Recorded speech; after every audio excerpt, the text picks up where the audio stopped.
হযরত আবু বকর রাদিয়াল্লাহু তাআলা আনহুর গুরুত্বপূর্ণ 25টি বাণী। ১. অভাবী লোকদের কাছে বিনয় ও নম্রতার সাথে সদাকা পেশ করবে। স্মরণ রেখো, এমনটি আল্লাহ পাকের দরবারে সদাকা কবুল হওয়ার পূর্ব শর্ত। ২. পিতামাতার সন্তুষ্টি দুনিয়ার ধন সম্পদ লাভ এবং পরকালে মুক্তির লাভের কারণ। ৩. তুমি দুনিয়াকে সুসজ্জিত করার চেষ্টা সাধনায় লিপ্ত রয়েছো, অথচ দুনিয়া তোমাকে তার মধ্য হতে বের করার জন্য এখন থেকেই প্রতি মুহূর্ত চেষ্টা করেছে। ৪. আল্লাহ পাকের ইবাদতকে ব্যবসার সাথে তুলনা করা যায়। নির্জন কোনো কক্ষ হচ্ছে এ ব্যবসার দোকান। এর পুঁজি হচ্ছে ইখলাস ও নিষ্ঠা এবং লাভ হচ্ছে জান্নাত। ৫. জিহ্বাকে অভিযোগ দ্বারা ক্লান্ত করো, তবে অনাবিল শান্তির সুধা খুঁজে পাবে। ৬. প্রত্যেক সৎকর্মের একটি প্রতিদান রয়েছে যা অনুমান করা যায়, কিন্তু ধৈর্যের প্রতিদান এত অধিক যার আধিক্য সম্পর্কে কোনো অনুমান করা যায় না। ভোরবেলা পশু পাখিরা পর্যন্ত মহান আল্লাহর জিকির আজগারে লিপ্ত, অথচ তখনও তুমি ঘুমের ঘরে বিছানায় শুয়ে থাকো। ৮. যথাসম্ভব বাক্যালাপ সংক্ষেপ করবে, কারণ ততটুকু কথাতেই কাজ হয় যতটুকু কথা অন্য কারো বিরক্তির কারণ না হয়। ৯. কোন কাজ করার পূর্বে দুনিয়া আখিরাত উভয় জগতের স্বার্থের কথা চিন্তা করেই তবে তা করবে। ১০. শতকরা ২.৫ টাকা তো কৃপণ ও দুনিয়াদারীদের জন্য যাকাত, আর সিদ্দিকীগণের যাকাত হচ্ছে তার সমুদয় ধন সম্পদ আল্লাহর পথে বিলিয়ে দেয়া। ১১. পার্থিব স্বার্থের মোহে পড়ে যারা পরকালকে ভুলে যায় তারা কোনোদিনও ভালো হতে পারে না। ১২. আল্লাহ ভীরুতাই প্রকৃত মর্যাদা লাভের কারণ। আল্লাহর উপর ভরসার দ্বারাই সম্পদ লাভ করা যায়, আর বিনয় মানুষকে নেতৃত্বের আসনে উপবিষ্ট করে। ১৩.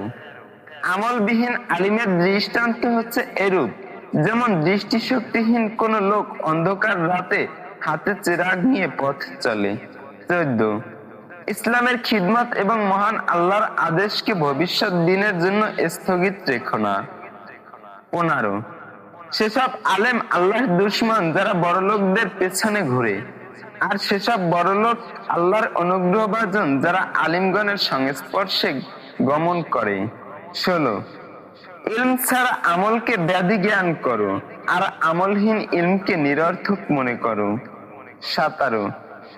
জ্ঞান নবী আলাইহিসসালাম গণের উত্তরাধিকার, আর ধন সম্পদ কাফির ফিরআউন ও কারুনের উত্তরাধিকার।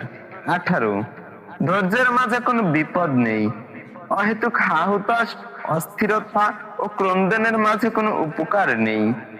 ১৯. এমন ব্যক্তি উত্তম নয় যে পরকালের জন্য দুনিয়াকে একেবারে ছেড়ে দেয়, বরং উত্তম ওই ব্যক্তি যে দুনিয়া ও আখিরাত উভয়টির হক রক্ষা করে চলে।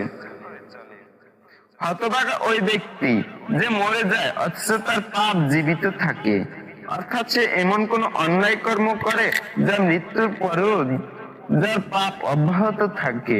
মন্দ লোকের সহচর্য গ্রহণ থেকে একাকিত্বই উত্তম, আর সৎ লোকের সহচর্য একাকিত্বের চেয়ে অনেক উত্তম। প্রকৃত বদান্যতা হচ্ছে আল্লাহর সৃষ্টিকে কষ্ট থেকে বাঁচানোর জন্য নিজে কষ্ট স্বীকার করা। ২৩. তোমার জিহ্বাকে পরনিন্দা বা গীবত থেকে বেঁচে রাখো, তবেই শান্তি পাবে। ২৪. যে ব্যক্তি আল্লাহর কাজে লিপ্ত হয়ে যায়, মহান আল্লাহ স্বয়ং তার কাজে লিপ্ত হয়ে যান। ২৫.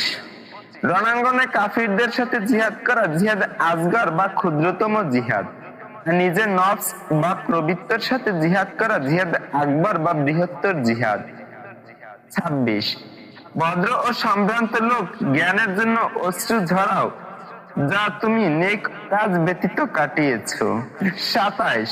চোখ অন্তরের দরজা, তাই এর হিফাজত করো, কেননা সকল অনিষ্টকর বিষয় এই চোখের মাধ্যমেই অন্তরে প্রবেশ করে।